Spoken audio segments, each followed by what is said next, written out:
स्वागत है आप सबका अपना YouTube channel Arya tech point में।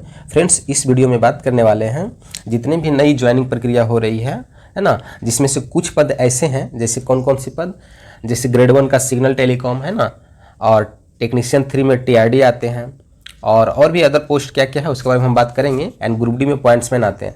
तो फ्रेंड्स, पॉइंट्समैन है ना, अगर ये सब में अगर आपकी ज्वाइनिंग होती है तो आपको जो है जोखिम भत्ता मतलब रिस्क अलाउंस आप लोग को दिया जाएगा। अभी फिलहाल ये सबको नहीं दिया जा रहा है, लेकिन इस पे जो भारतीय रेल की जो सबसे बड़ी यूनियन है वो इस पे रेलवे बोर्ड के साथ बैठक की है, और जैसे ही अप्रूवल हो जाती है तो मुझे लगता है फ्रेंड्स बहुत जल्द ही अप्रूवल हो जाएगा। और जैसे ही अप्रूवल हो जाता है तो आप लोग की कितनी सैलरी बनेगा इसके बारे में हम बात करेंगे। आप लोग पूरी वीडियो में बने रहें, और लास्ट में फ्रेंड्स बात करेंगे कि आप लोग की जो मंथली सैलरी होगा वो कितना होगा। आप लोग पूरी वीडियो में बने रहें। सबसे पहले फ्रेंड्स वो न्यूज़ को हम दिखाते हैं। देखिए, यहाँ पे कुछ ही दिन पहले बताया गया है कि सिग्नल टीआरडी पॉइंट्समैन को भी मिलेगा जोखिम भत्ता, मतलब रिस्क अलाउंस है ना, रिस्क अलाउंस आप लोग को दिया जाएगा जो भी इस पद पे जिसकी ज्वाइनिंग होती है। तो रिस्क अलाउंस क्या होता है फ्रेंड्स, आप लोग को पता ही है कि अभी ट्रैकमैन में है ना, जो रेलवे ग्रुप डी के जो ट्रैकमैन पद हैं, सभी में नहीं, जो ट्रैकमैन का है उसी में ही risk allowance and hard allowance दिया जाता है। लेकिन बताया गया है कि जो भी, इसको हम पढ़ के आपको दिखाते हैं कि क्या यहाँ पे लिखा है। देखिए, सिग्नल टीआरडी पॉइंट्समैन समेत अन्य विभाग के कर्मचारियों को भी जोखिम भत्ता मिलेगा, है ना। इस बारे में नेशनल फेडरेशन ऑफ इंडिया जो बताए हैं आपको, NFIR की रेलवे बोर्ड के साथ 6 एवं 7 मई को, मतलब हाल ही फिलहाल लगभग एक सप्ताह पहले ही अस्थायी वार्ता तंत्र की बैठक में सहमति बन गई है फ्रेंड्स, है ना। बताया कि वेस्ट सेंट्रल रेलवे मजदूर संघ कोटा मंडल के मंडल सचिव अब्दुल खालिक ने बताया कि रेलवे में कार्यरत कर्मचारियों की मांग थी, बहुत पहले से ही मांग थी फ्रेंड्स, है ना, कि जो भी कर्मचारी गाड़ी के सीधे संपर्क में आते हैं उन्हें रिस्क एवं हार्डशिप अलाउंस दिया जाए, है ना, भुगतान किया जाए। वेस्ट सेंट्रल रेलवे मजदूर संघ ने 11 जुलाई 2024 को कोटा में हुई CEC की बैठक में यह प्रस्ताव लिया था। संघ के महामंत्री अशोक वर्मा ने NFIR की रेलवे बोर्ड के साथ अस्थायी वार्ता तंत्र की बैठक में इस मुद्दे को उठाया, और बैठक में इस बात पर सहमति बनी कि जो भी कर्मचारी गाड़ी के सीधे संपर्क में आता है ना, जैसे signal, TRD, pointsman and OHE power, उन्हें रिस्क एवं हार्डशिप भत्ते की भुगतान किया जाए। फ्रेंड्स, आप लोग समझ गए होंगे इस बात को। बताया गया है कि जो भी कर्मचारीगण हैं, जैसे टीआरडी वाले जो होते हैं वो गाड़ी के सीधे संपर्क में आते हैं, सिग्नल डिपार्टमेंट है वो लोगों का सीधे संपर्क में आते हैं, तो ये सब जितने भी सीधे संपर्क में आते हैं इसको रिस्क अलाउंस दिया जाए। तो इस पर सहमति बन गई है रेलवे बोर्ड के साथ। तो कितना रिस्क अलाउंस मिलेगा फ्रेंड्स उसके बारे में हम बात कर लेते हैं। अभी हम आपको बात कर ले, जैसे ग्रुप डी का रिस्क अलाउंस दिया जा रहा है, जो ग्रुप डी पद पे जिसका ट्रैकमैन में होता है उसको रिस्क अलाउंस जो दिया जा रहा है उसका जो मिलता है अभी 2700 रुपया, है ना, 2700 रुपया उसको रिस्क एवं हार्ड अलाउंस मिलता है। तो अगर आप लोग टेक 3 का अगर ज्वाइन करेंगे, जैसे टीआरडी हो गया, सिग्नल हो गया, तो हमको लगता है कि ज्वाइनिंग मतलब ट्रेनिंग पीरियड के जस्ट बाद, है ना, आप लोग को कम से कम 3000 रुपये, सभी को नहीं मिलेगा फ्रेंड्स, सभी पद पे नहीं मिलेगा, आपको हम पहले से ही बता दें। और सारे पद है जैसे ट्रैक मशीन है, चाहे TRS है, बहुत सारे जो है AC है, ट्रेन लाइटिंग है, ये सबको नहीं मिलेगा। ये सिर्फ टीआरडी, सिग्नल एंड पॉइंट्समैन को, मतलब गाड़ी के सीधे संपर्क में आने वाले जितने भी पद है उसके बारे में बात की जा रही है।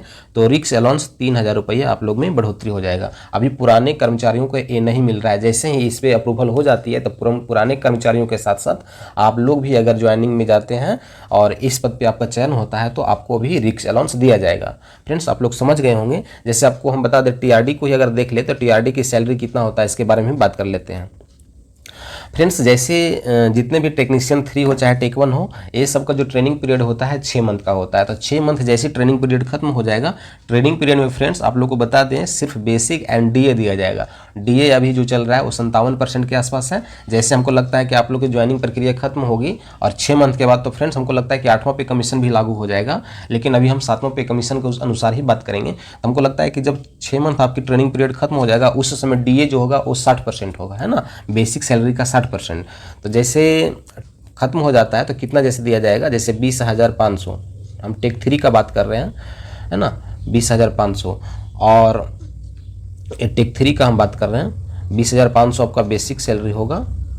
बेसिक सैलरी कितना होगा, 20,500 रुपया बेसिक सैलरी होगा। देखिए कितना होगा, क्या क्या मिलता है सबको हम बताते हैं। उसके बाद DA 60%, तो 20,500 का 60% जो होगा हमको लगता है कि 12,000 कुछ रुपया होगा। हम मोटा मोटी 12,000 रुपया ही लेते हैं इसमें, 12,000, है ना, ये हो गया।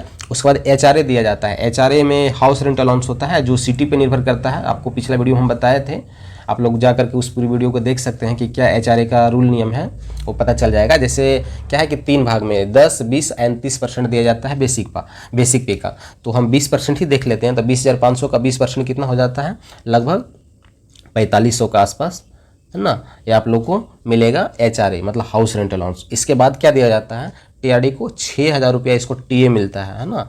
6,000 रुपये इसको TA मिलता है। TA इसलिए मिलता है फ्रेंड्स कि TRD जो है वो मतलब OHE का काम करने के लिए बहुत दूर तक 8 से 10 किलोमीटर 15 किलोमीटर जो भी उसका एरिया होता है वहाँ तक वो मेंटेनेंस के लिए जाता है।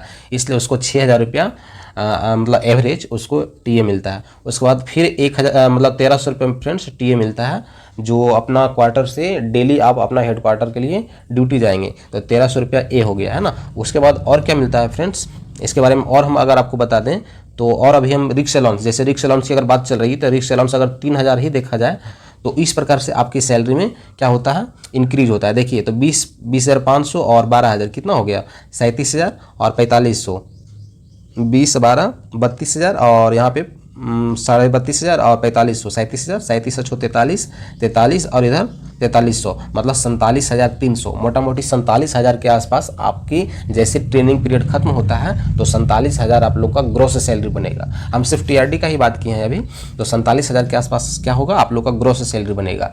लेकिन फ्रेंड्स इसमें NPS में भी कटौती होता है। जो कितना कटौती होता है, तो जो आपका बेसिक पे है NDA है उसका 10%। तो जैसे बेसिक पे NDA जो हो गया आपका कितना हो गया, 32,000 के आसपास, है ना। 20, 12, 32,000, तो इसका 10% मतलब 32-33 रुपया आप लोग का क्या होगा, क्या होगा, आपको कटौती होगा, है ना, 32-3300।